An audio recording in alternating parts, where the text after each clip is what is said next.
best new tracks of the week segment, Wet Hair Edition, because I procrastinated. These are the best new singles I heard this week, starting at number 5 with the new Whitney song, my favorite of the singles from their new record thus far. Whitney, ever consistent indie folk band, faces a little bit of criticism for how similar a lot of their music sounds, but boy, when they are writing their catchiest material, when it is soaring to their highest highs, they're a delightful project, and that is what this new song reminds me of. At number 4, it is Gorillaz, dropping a lead single to an album that doesn't come out for like months and months and months. But yeah, teaming up with Sparks here, oddball, weirdo pop group Sparks, who have been doing it for decades and decades. I don't think this is the strongest tune that I've ever heard from Gorillaz in terms of songwriting, punchiness, and catchiness, but the way that Sparks are interpreted into so many elements of it and the way they mesh so well with Damon and his performance is really interesting. This is really, really great use of a guest on the part of Gorillaz, something that you can't always compliment Gorillaz for.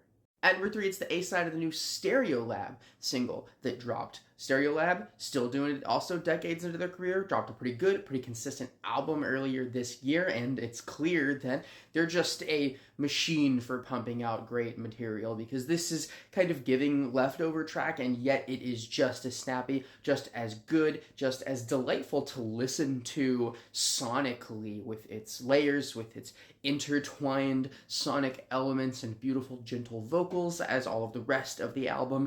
Really strong effort from Stereolab, unsurprisingly.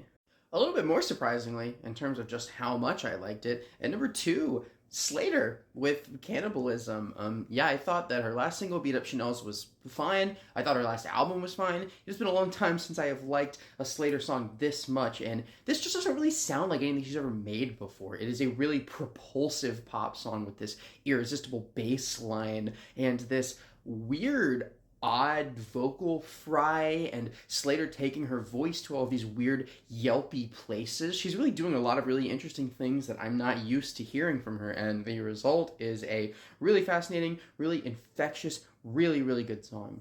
But of course, at number 1, it's the girl, friend of the show, Jasmine Forti, who has knocked it out of the park time and time again, dating back to last year, with a deluxe edition of this album coming out, a new song whose thematic details kind of explain why it doesn't necessarily fit in on this record, but sonically, with her voice, with her songwriting, with her intuition, it is just as strong and incredible of a musical moment as anything on this record.